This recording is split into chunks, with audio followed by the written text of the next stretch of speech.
Always looks quite sad January, doesn't it? On the ground. Hard frost again last night. Well, minus probably 2 or 3. The ground's frozen. My rye grain is still looking happy. Not really much in the ground at the moment, other than the carrots. I just want to show you something which I spotted yesterday. Really cheesed me off a bit really. And that is this. Where are we? Can you see that? There. There are holes in the plastic at the top of the tunnel. So there's loads of them all the way down the ridge really. There's a load more just there somewhere. You see them? There's just holes pecked all the way down. And I'm pretty sure it's those damn gangster partridge. The bane of my life on here, them damn things. You can see all the muck on the roof, the splashes of muck, and there is a net on the roof to stop them doing that. Unfortunately, in the gales we had a week or two back, the net blew off and it went into the field, and it's kind of torn it a bit. So whilst the net was only off for 2 or 3 days, but whilst the net was off, they decided to get on the roof and peck it full of damned holes. I've got some tape and it's just too wet and cold to put the tape on. So tomorrow I'm going to come, if it's dry, I'm going to warm some towels up or something and just try and dry the plastic enough to get some tape on. Yeah, but I'm going to have to get some new netting because that is torn and it's too short now basically to go on the ridge. Anyway, let's get this hot bin turned over. There's not as much heat as there was now. It's sort of cooling down a little bit because it's probably, I don't know, 50, 60, 70% composted. So you can see there is still some heat in here.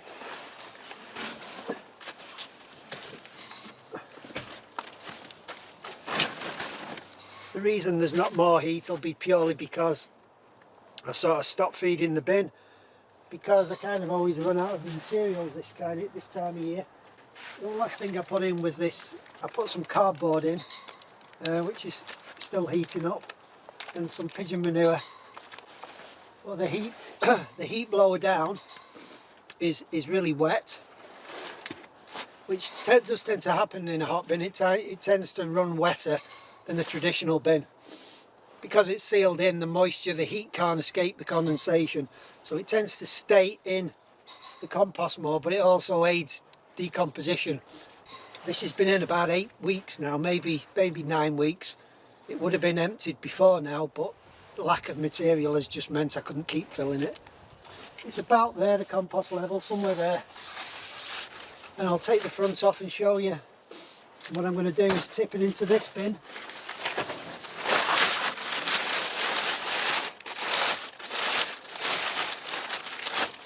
This is in a way a bigger bin because it's only got an inch of insulation inside it.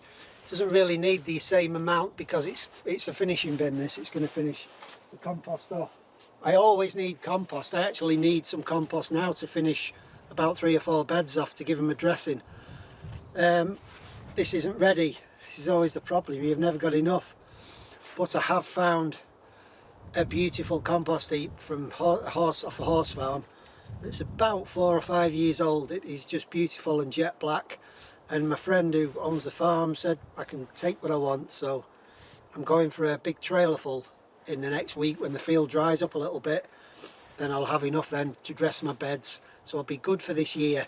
Therefore any compost I make this year can be saved up and stored until it's ready for the back end of this year. Right, so let's get this emptied. I'll show you what I'm going to put in there. I've got about these ton builders bags. I've got about just over half a bag full of this straw.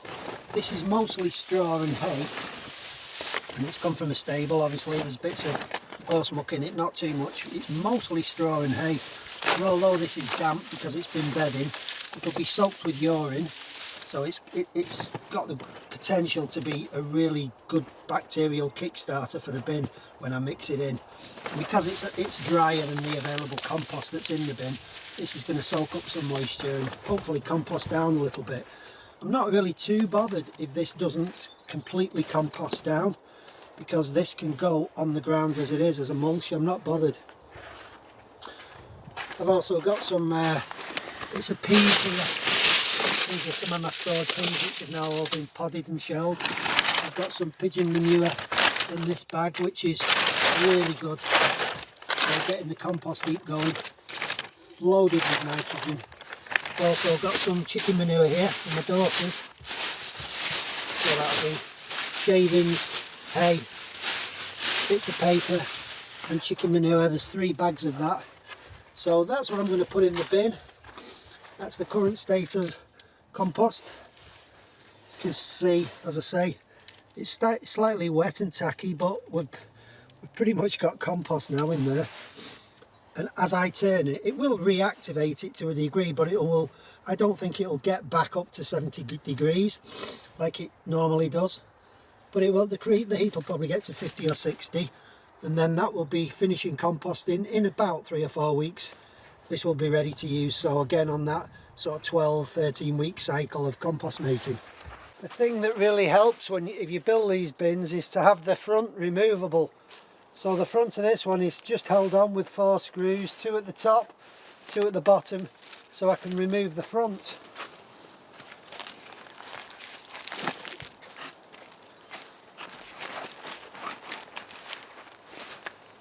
Now you can see what the sort of compost looks like. I hope you can anyway. This is what it's like at the moment, and there is not very much heat down here. The heat is all in this top layer here, which is in a lighter colour. You can see it. So it's warm there, it is warm, but you know, as you get to the bottom, it's about hand temperature down here. And as I said to somebody else, this is about the time in this bottom layer that the worms really start to move in. So you can see the worms here that are just spilling out this compost at the bottom. That is the material from the bottom, which you can see is now beautiful, rich, black, crumbly compost. Isn't that beautiful? I was hoping it was going to be this nice. As I say, everything that's gone into this bin has gone through the wood chipper. The only thing wrong with it at the moment is, can you see that dripping? It is slightly wet, but mixed in with this straw, the straw is going to dry it out and there'll be a little bit more heat and decomposition occurring. I'll start off with a layer of this straw in the bottom, because what's going in the bottom is the top of the heap, which is still active. It won't do it any harm at all going on top of this straw and hay, because the straw and hay will further help activate that top layer and drive heat up through the heap. There we go, that's a layer about that deep of straw and hay. Start putting this in. Spread it all around the bin and mix it all together.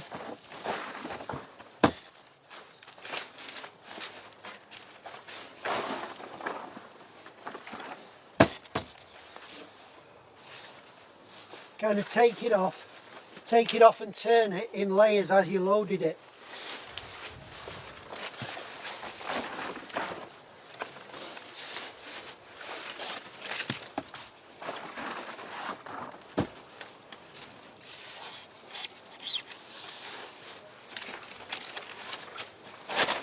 Right, I'm adding another layer of straw to that. I've just put about that much compost in, so I'm going to try as best I can to get these layers of new material in and combine them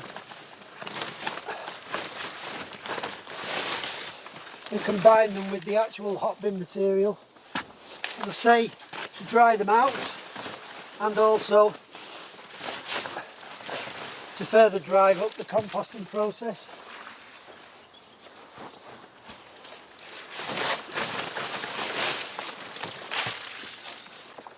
I really shake it on the fork and scatter it around the bin to introduce air into it.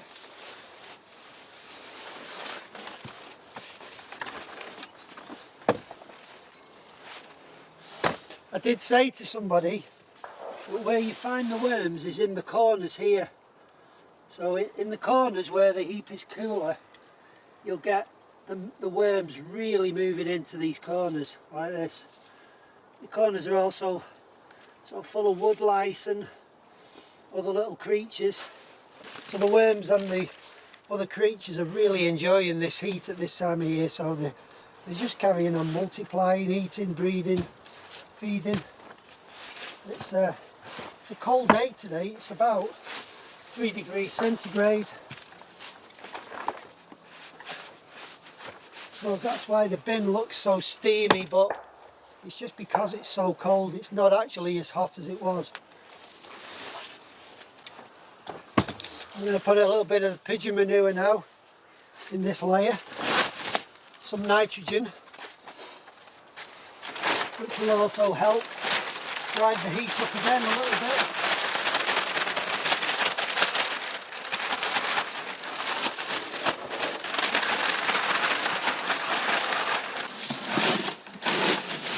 Putting these dried bean husk shells in.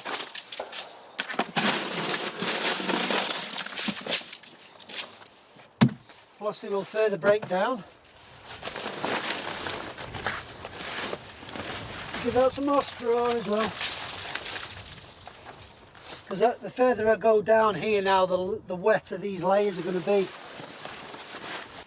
And that's basically what I'm going to do now. Empty all of that into the layer in it with mostly this hay and straw, and then every sort of second, third layer I'll introduce some of that chicken bedding, which is the shavings and the chicken muck and hay, and I'll bring you back when I've finished. And I'm just hoping I can completely fill this bin today.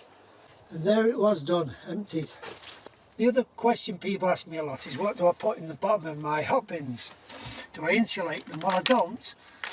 What's in here is some of that 12-inch plastic soffit board stuff, you know, that you have on your house. So you just you want something in the base that's easy to shovel off, because if all your compost is in the ground, it's all going to get mixed in. There's gaps all the way around the edge of this so that the moisture can drain out of it. So you could put some plywood down, some old pieces of plywood, some old boards, put a sheet of plastic on, just so it's easier to shovel off. That's all you need in the base.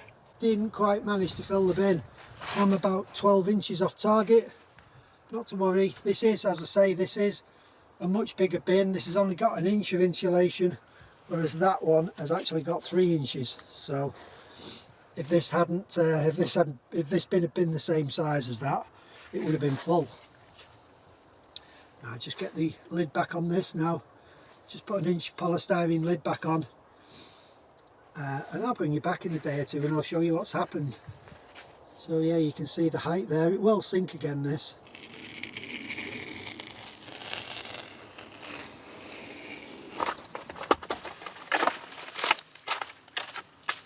Got down to -9 centigrade last night, according to my thermometer.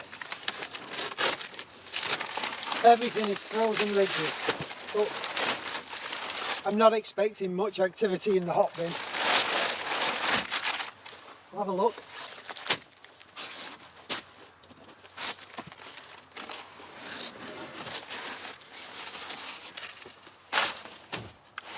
Although there is some. Yeah, that's nice. I'm happy with that. As I said in the video, this won't get as hot now, this heat, but it has sunk. I'll show you. You can see how much it's sunk here. So it was around there somewhere when I filled it. So it's sunk a good 5 inches.